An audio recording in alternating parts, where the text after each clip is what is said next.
Any health-related information on the following show provides general information only. Content presented on any show by any host or guest should not be substituted for a doctor's advice. Always consult your physician before beginning any new diet, exercise, or treatment program.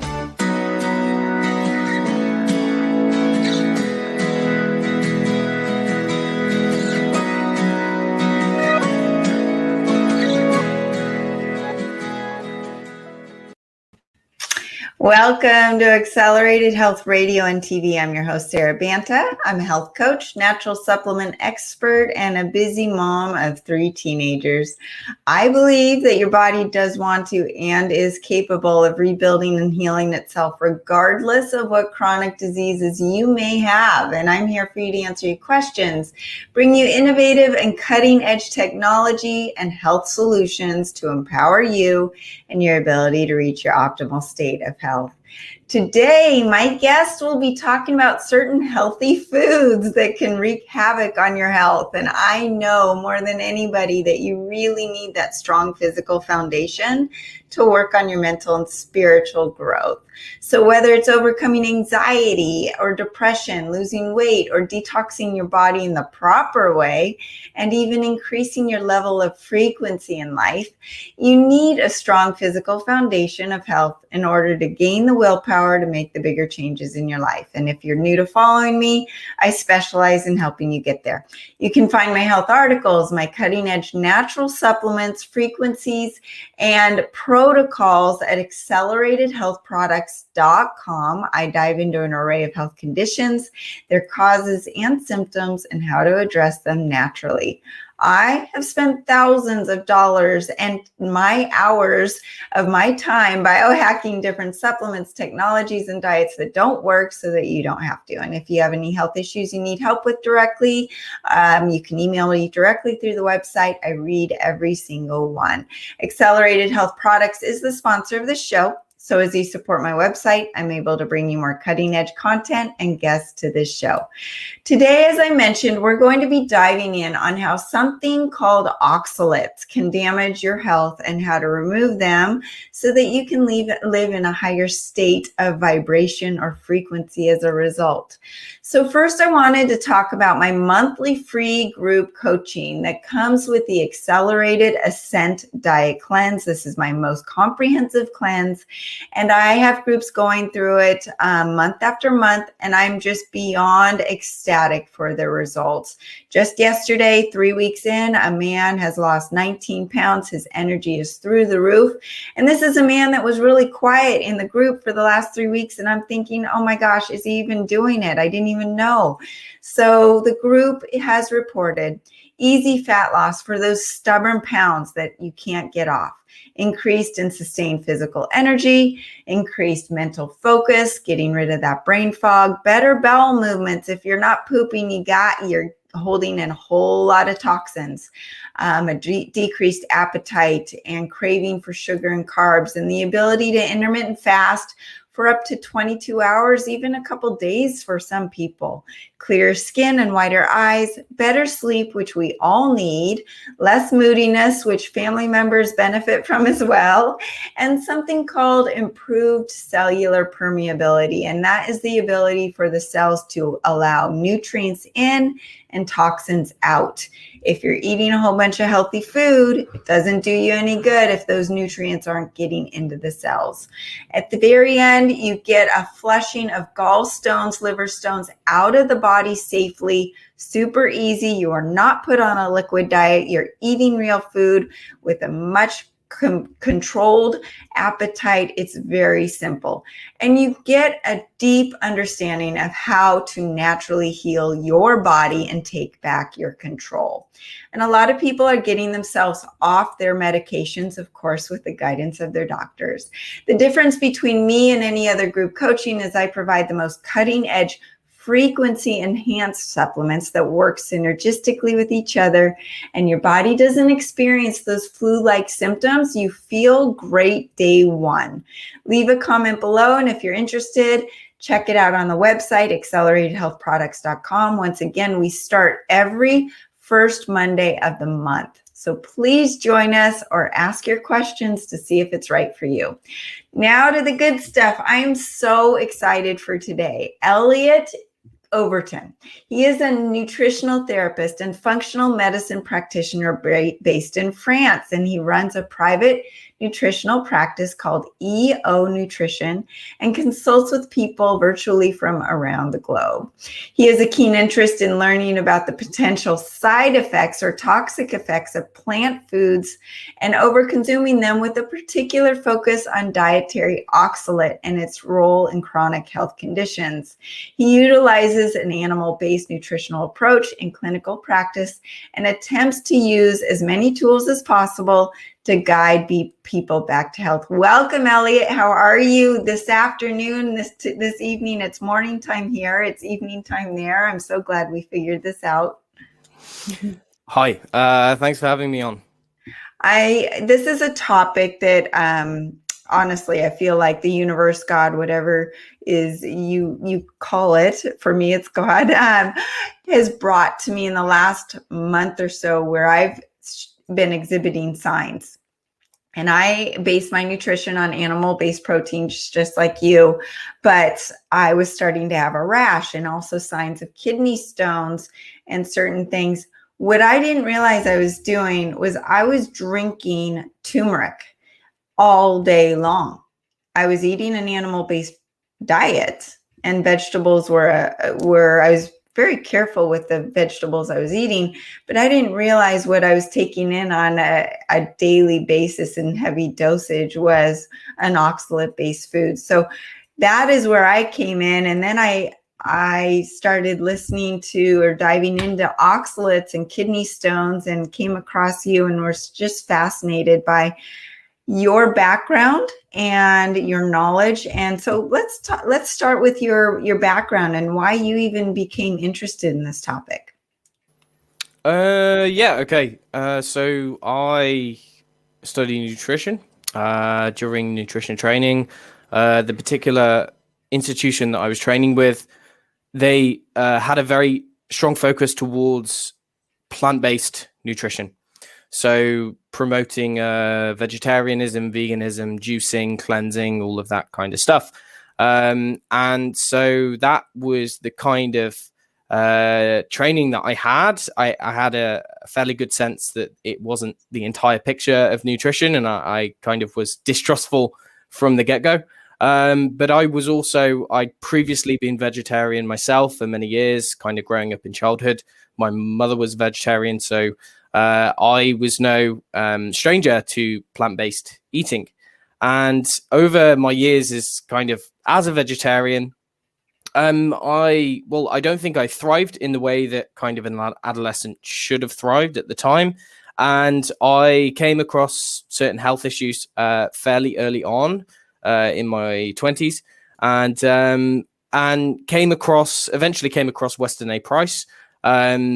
Delved into his kind of approach, more animal-based kind of nutrition, and found that it worked wonders for myself. And so then going on to do nutrition training, again, as I said, I questioned a lot of the kind of propaganda that we had to study during our kind of diploma. And then so I qualified. I started consulting with people, and I would find that many people would be reacting to many of the kind of protocols which are promoted as so-called healthy. You know, say if you have someone with digestive problems, and you have a certain protocol for someone with digestive problems, and there's certain supplements and certain diets and whatnot. I found that many people were reacting to many of the healthy plant foods which are being prescribed, which are meant to ordinarily have a positive effect. And again, being familiar with the concept that plants can be toxic in certain ways, particularly with regard to lectins, gluten, wheat, etc. And so the idea that certain plants can cause problems for certain people is very well established. But as I started digging into why certain clients were having reactions to different types of foods, I came across the concept of oxalates. Now, oxalates are, in a very simple way of looking at it, it's a type of organic acid. It's a chemical basically that exists in most plants, but certain plants are very high in oxalate. Oxalate primarily exists as what's called oxalic acid, and that is bound with a mineral. It can be many kinds of minerals, but most people will know of oxalate. If they've ever heard of it, they will know it in relation to kidney stones. And so in very basic terms, oxalate is a chemical which exists in plants. It binds with certain minerals. It probably functions as a protectant for the plant to protect against pests.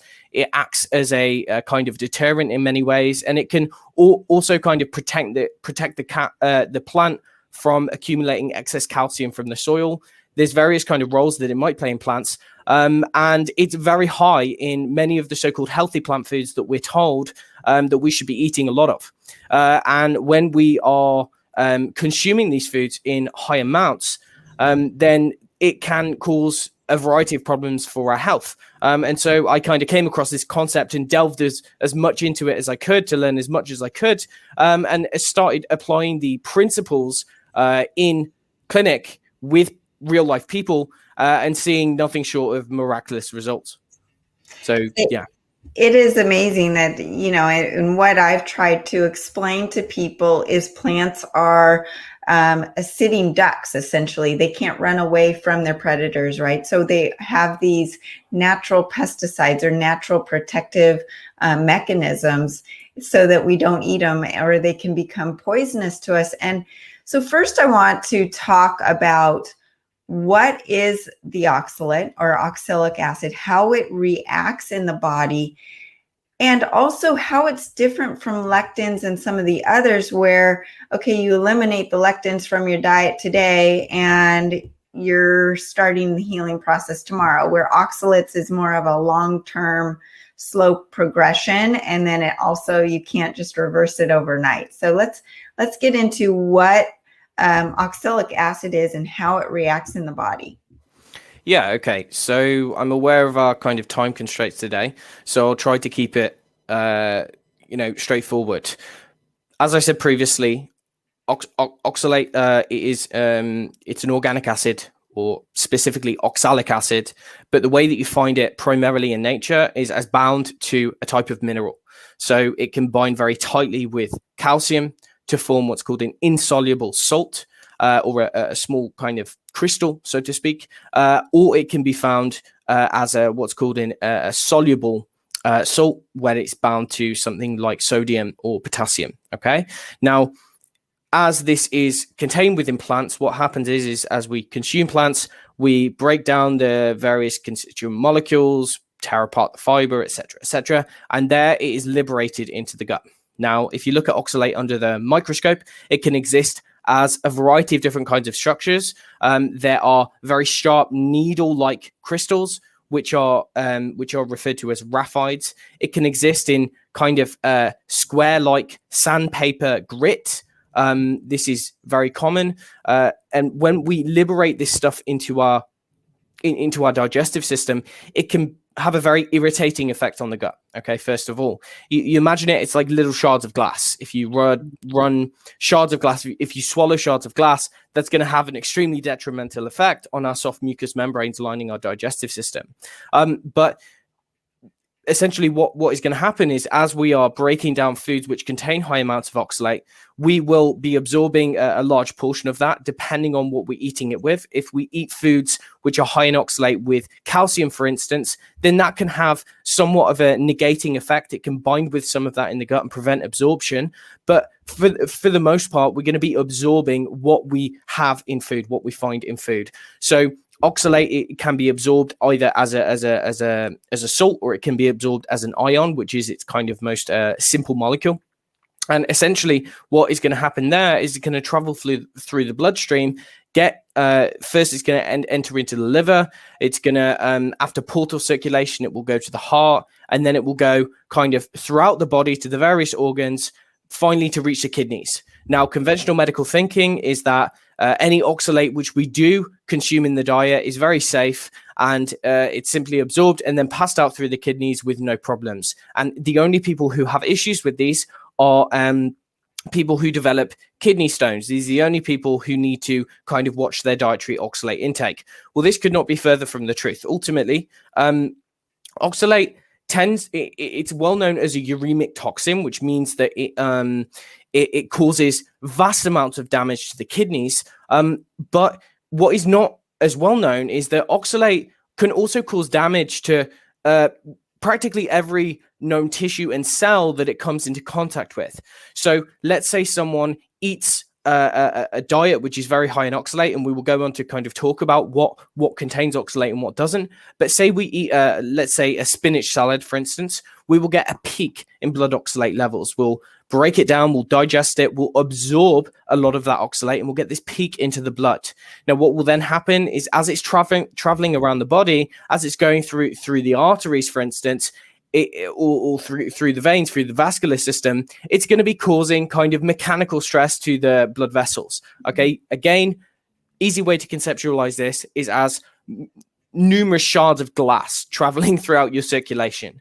Now, here, after it is traveled through the blood, it might go to a tissue. It can either kind of crystallize in that tissue as, say, calcium oxalate crystals. So it can form crystals within the joints, within the soft tissues, within the muscles, within the organs. So I'll give you an example. The thyroid gland, it's very common to have oxalate crystallization in the thyroid gland. And you also have smaller oxalate ions which will get into cells, or you can have these very small nanocrystals which can get directly into cells. Now, when they get into cells, they can cause oxidative stress. They can cause disruptions in various enzymes which we're using for how we're generating energy. It can deplete our antioxidant levels, deplete our glutathione. It can cause a variety of different problems inside the cell, as well as outside of the cell when it's in the tissues. And so some of the kind of main problems associated with oxalate overload, so to speak, with this peak in oxalate absorption, is this crystallization effect. And this is causing a very literal mechanical problem, or a mechanical damage to the tissue where it is crystallized in. Where you find high amounts of oxalate, you have high amounts of kind of inflammation. It's causing damage, consistent damage to the tissue. Now, one of the questions that you asked about, and that I've kind of overlooked, is how does this differ from something like lectins or salicylates or any of the other kind of plant chemicals? Well, the fundamental difference is that we have, if we look at salicylate, for instance, we have we have a good capacity to biochemically break salicylates down, or to metabolize them. Okay, we can do something with them. We can detoxify them.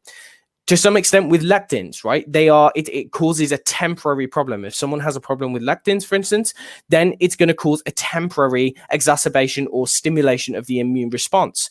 With oxalate, however, it's fundamentally different. And the reason for that is that oxalate accumulates. It's a very insidious toxin, and it physically is stored in the body. And this can go on indefinitely. Okay? This can go on indefinitely. So with the other kind of toxins, we can either metabolize them, we can detoxify them, we can break them down. They are temporary. Whereas with oxalate, someone for many years, decades, for all of their life kind of thing, can be accumulating oxalate and not know about it. And only eventually, when they start to develop health issues which are associated or which are caused by oxalate consumption, it's too late, because they already have a lot of it stored. You understand? Right. So 2 questions that I want to make sure we cover. Number 1 is, I actually have been asked a few times this week, and maybe there's no coincidence, about taking a calcium supplement. And that brings up the question, if you're taking a supplement, or if the body is stripping from the bones the calcium to combine to the oxalic acid, what is the calcium doing? I mean, obviously, if it's binding to the oxalic acid, then it's not usable in the body. So away from the damage that the oxalates are doing, it's also taking away the nutrient calcium, or the other magnesium or sodium or other thing that it's attaching to. Would that be correct? Yeah. Okay. So this is a really important point. Basically, okay, oxalate, it is it's like a magnet. Think of it like a magnet. Now, it has this very high affinity for all of these different types of minerals, and as it happens, these minerals are extremely important for how our cells function, for how our body works. You know them as magnesium, sodium, potassium, calcium. Okay, these are known as the electrolytes. These are absolutely essential. If we don't have these, we die, kind of thing, right? So our body does all that it can to maintain very strict, tight regulation of the electrolytes. You know, if you have someone who is acutely hypokalemic or who has hypocalcemia, they are potentially going to die like there and then. So our body has a variety of different kind of homeostatic mechanisms to keep control of the level of these minerals in our body. Well, it turns out that as oxalate is absorbed into the body, or as oxalate is carried out of the body, it can have a massive disrupting effect on the homeostasis of these minerals. You think these minerals, for the most part, are traveling around in the blood. They also exist in the interstitial fluid inside the cells. But ultimately, if you think, if you're absorbing this magnet, this crystal magnet kind of thing, oxalate, you're getting it into the bloodstream, and it has this very strong pull for these minerals. What it can do is it can essentially cause or have a depleting effect on a variety of minerals across the board. And it's not just the electrolytes, it's also iron, for instance. I think it can also bind to zinc. So it can bind with many of these minerals. And the way that it binds, as I said previously, kind of towards the start, is it can form either what are called insoluble salts, or it can form soluble.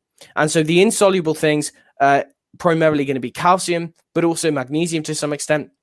If these are in the gut, say, I'll give you an example. If you consume a very large amount of spinach, or say you consume some dark chocolate, but at the same time, you take a calcium supplement, or you eat it with a very high calcium form of dairy, for instance, then what you're going to have is as they come into contact with each other in the digestive system, you will have this attracting effect on the calcium.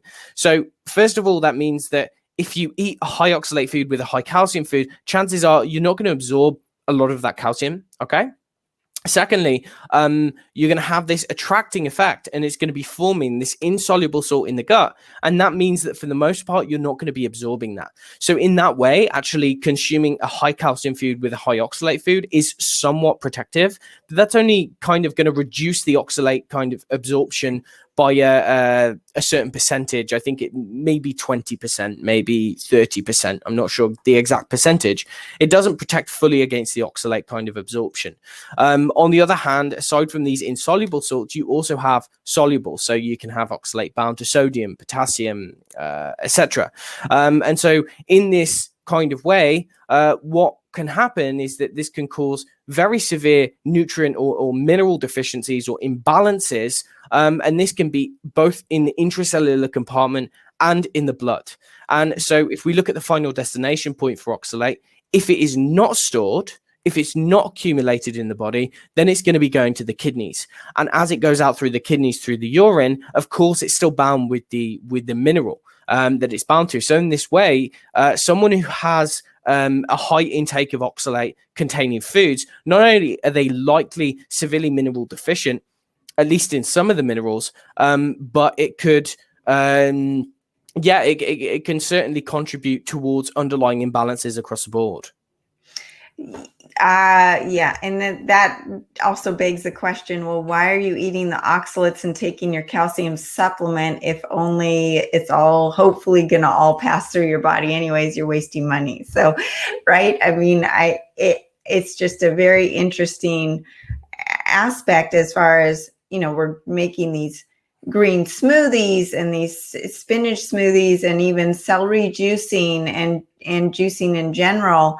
That's something that I want to talk about, because people think, oh, if I'm juicing, I'm actually getting this huge power pack of nutrition, but you're bypassing the body's natural limitation of a certain food. I mean, you're not meant to eat 2 huge stalks of celery, correct? Yeah, I mean, there's different schools of thought. Like, for instance, if you look at Gerson therapy, they would tend toward juicing copious amounts of vegetables, but ultimately it's going to be very hard to find that in nature, right? And I'm not saying that, you know, under very specific circumstances that people haven't benefited from that. I think that if enough people have done it, then there's probably some merit to it in very certain circumstances. But as a general rule, I think it's bizarre that people think that juicing is a healthy thing to do. Unfortunately, it's promoted as a health practice. And really, if we're looking at, you know, a lot of the people who have very severe issues with oxalate overload, they have, in many cases, they've come from backgrounds of having juiced, particularly doing spinach juices and carrots. And, you know, as you said, like a big fad at the moment is like celery juicing and all of this kind of stuff. Now, unfortunately, you know, if you eat a vegetable, then it's going to contain a lot of fiber, a lot of water, which is going to kind of fill you up. It's ideally going to prevent you from over consuming that. When you juice it, what you're doing is you're kind of removing that natural block, so to speak, and you can consume, as you said, kind of copious amounts of this juice. There's really no limit to how much you can have. You can replace water with it, kind of thing. And right. And the problem there is that you're getting such a massive bolus of oxalate that really it's something that humans have probably never had access to in their entire history, kind of thing, you know. So right. this oftentimes causes major problems for people. I see it very frequently. The other thing you mentioned was thyroid health and the oxalates depositing into the thyroid. Can we talk about how that can affect thyroid and metabolism and hypothyroidism? I mean, I actually don't know anyone that does not have a compromised thyroid and is lingering in the Hashimoto's hypothyroidism disease. And then I also wanted to touch on the importance of iodine and how it interacts with oxalates in the thyroid. Yeah, okay. So in the thyroid gland, essentially, right, a simple concept to understand is that, like I've said before, when you have high levels of oxalate in the blood, what is going to happen is that as that is traveling through tissue, it coming into contact with the mineral also present in the blood or in the interstitial fluid or wherever it comes into contact with it, it can essentially dock on and form a crystal and remain in that tissue kind of indefinitely. Okay, the way that we're going to be clearing oxalate from tissues is using the immune system, but there's certain kind of conditions that need to be in place for someone to be able to effectively clear oxalate from the body. So let's say theoretically someone is on a high oxalate diet for, say, a couple of years, 3, 4, 5 years. They have progressively accumulated a lot of oxalate. Now, let's say in this particular person, where they have accumulated it is in the thyroid gland. Now, what is going to happen is that when oxalate is present in cells, it is detected by the immune system as a stressor. Okay, it's detected by the immune system as a stressor, and it's difficult to get rid of. Okay, you can't necessarily break it down in the way that you can other toxins. It has to be kind of physically carried out and then cleared through the gut or through the urine. And so it's a very similar to asbestos. If you know anything about asbestos crystals, this is similar to how the body will process oxalic acid, okay, or oxalate. Now, in someone who has oxalate in the thyroid, for instance, well, because this is signaling the immune system, what can end up happening, and this is really the case with a lot of conditions which are associated or caused by oxalate deposition in tissue, is fibrosis, okay? You can have fibrosis in tissue. So for instance, as the immune system is signaled, you have cytokines, you have chemicals which essentially change the composition of the tissue. They break down the tissue and you end up with scar tissue deposited in and around the organ. So this can be, say, endometriosis. This can also be fibrosed thyroid. Okay, so you can end up with thyroid nodules, for instance. This can be quite common, and although it's not necessarily associated with an autoimmunity, it can still be caused by oxalate. But if we look at what oxalate is also doing, is it's tanking the levels of antioxidants in that specific tissue. So each of our cells are generating what is called a very the main intracellular antioxidant, glutathione, but also we have catalase, we have superoxide dismutase, etc. And what these are basically tasked with doing is counteracting some of the damage, some of the stress that's caused by various things, whether it be toxins, whether it be, normal byproducts of metabolism. But basically, these are very protective for a particular kind of cell. Now, if we look at what oxalate does when it penetrates into cells or into tissues, it depletes the level of those antioxidants. And what you can end up with there is you can end up with a kind of situation where you have unrelenting oxidative stress. Now, if you look at, say, Hashimoto's thyroiditis, one of the nutrients which has been found to be marvelous for Hashimoto's is selenium in quite high doses as well. And that's because selenium is essential as an antioxidant within the thyroid gland. The thyroid gland is essentially, it's meant to be, if you look at how the thyroid gland actually generates thyroid hormone, you have this compartment and it's meant to kind of, it's a very dangerous environment, right, within the thyroid gland, how we're generating thyroid hormone. If the cells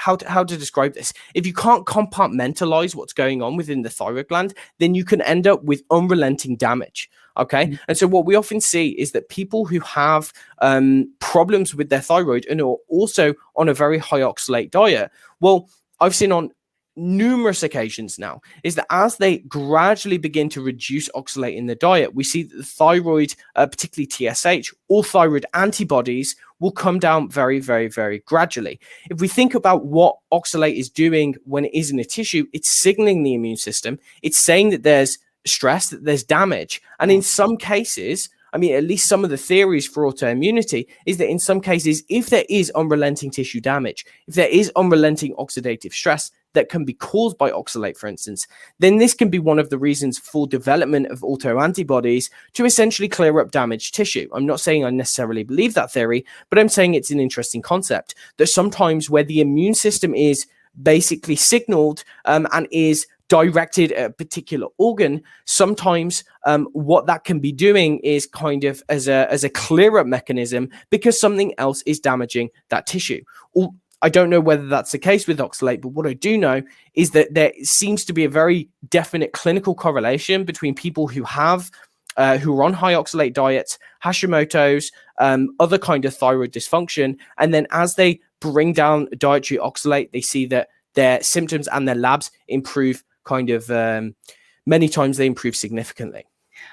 Yes, I agree. And I actually feel like that has happened with me as my thyroid and metabolism have improved as I've taken the oxalates out of my diet. Well, we're going to take a short commercial break and we're going to be right back with Elliot talking all about oxalates.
Welcome back to Accelerated Health Radio and TV. I'm your host, Sara Banta, the owner of Accelerated Health Products. And today we have Elliot Overton talking about plant poisons and oxalates. Elliot, so we've touched on the thyroid, but I now want to just give a list of the most prominent oxalate foods out there because people are listening going, well, I don't even know if this applies to me or not. And then also what symptoms they may be experiencing. Oh, well, I don't have any kidney stones. This doesn't apply to me.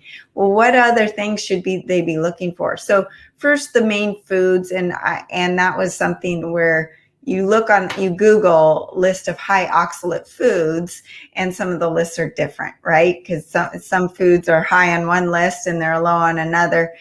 So let's talk about the main foods that this affects, and also what symptoms to look for. Okay. So people will probably recognize a variety of these foods because they are said to be very healthy. I'll give you just a very basic list. We have many nuts and seeds, particularly almonds.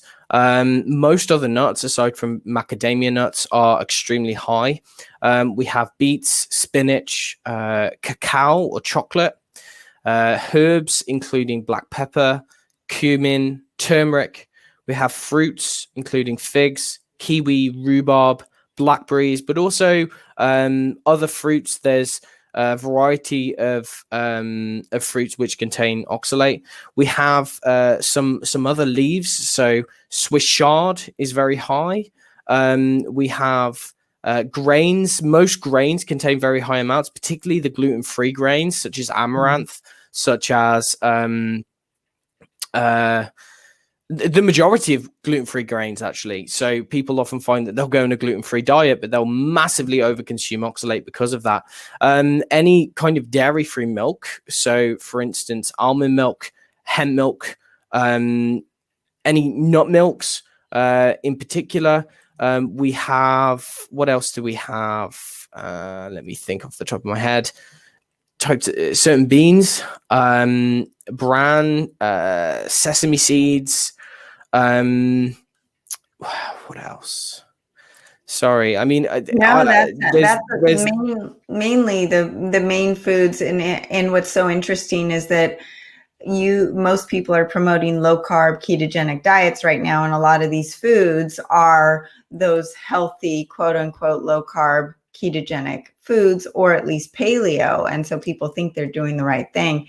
And as we go back to like celery, for instance, having 2 pieces of celery is fine. But when you make a celery juice, then you're overburdening your body with the oxalates. And Marby asked in the chat, does actually the preparation or the way you're cooking a food with oxalates change the structure of it, or how it affects in your body? Yeah, so it's not necessarily going to change the structure of the oxalate. What it can do is, for instance, fermentation might reduce the oxalate content of a particular food by a certain amount, nothing massively significant. Boiling, if you're cooking a food in water, then you're going to have some of the oxalate which dissociates from the actual plant, as long as you discard the water. Again, it's not massively significant. So, for instance, if you want to eat a bunch of spinach and you boil it, it's not going to massively reduce the oxalate content. I'm not exactly sure about the percentage, but it's to some extent, it's mildly irrelevant. Okay, especially when you've got a very high oxalate food, it's not going to do all that much. So, what are the symptoms we should look for? Okay, yeah. So, in a nutshell, it's really difficult to be able to establish a kind of working diagnosis. Okay, testing is extremely difficult, and people with problems with oxalate, basically they can present in weird and wonderful ways which don't really fit into any one category. This is because oxalate can affect every cell and every tissue in the body. Therefore, it can present as just a wide variety of different problems. Now, looking at what it does to tissues, you might surmise that, okay, well, if it causes, mechanical damage, if it causes issues with like puncturing cell membranes, for instance, then that might cause an issue which looks like arthritis, and they would be right. So any unknown body pain, for instance, so random body pain, arthritic type pain, there is actually a condition cited in the literature which looks practically identical to rheumatoid arthritis or to other kinds of arthritis, but which is actually called oxalate arthropathy, which is where oxalate crystals are so deposited within that joint that it causes severe, massive inflammation and pain. But you also see people with other Non-specific conditions, fibromyalgia, that is another one. Any kind of chronic pain disorder, oxalate can be a culprit. But if we look at what it does actually to the tissues rather than, say, the joints, it can cause leaky gut, for instance. People know about gut problems. In fact, many of the people who present with oxalate problems, generally, one of the main signs and symptoms is going to be problems with digestion. And that's because as we are liberating oxalate, it can become stored within the intestinal membrane. It can puncture the intestinal membrane. It can compromise the intestinal barrier, trigger the immune system, and essentially cause what we know as intestinal permeability or leaky gut. So we see that many people with chronic digestive issues massively benefit from low oxalate diets. Anyone with unexplained urinary issues, so that can be chronic urinary tract infections, that can be kidney stones, that can be urinary irritation, urinary incontinency, anything around the urinary tract. And that's because what is happening is that as our body is essentially clearing oxalate, then the oxalate can kind of puncture, it can wound the soft tissues which make up the urinary tract. And on its way out through the bladder, on its way out through the urethra, can cause issues to those organs.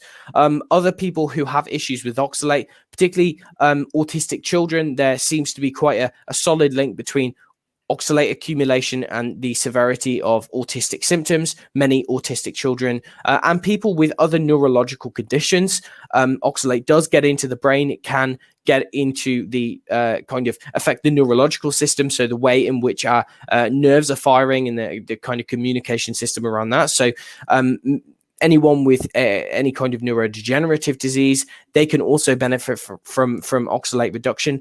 Ultimately, it's very non-specific, and it seems that I've seen people from all walks of life with numerous different kind of diagnoses who have benefited from addressing oxalates or bringing them down.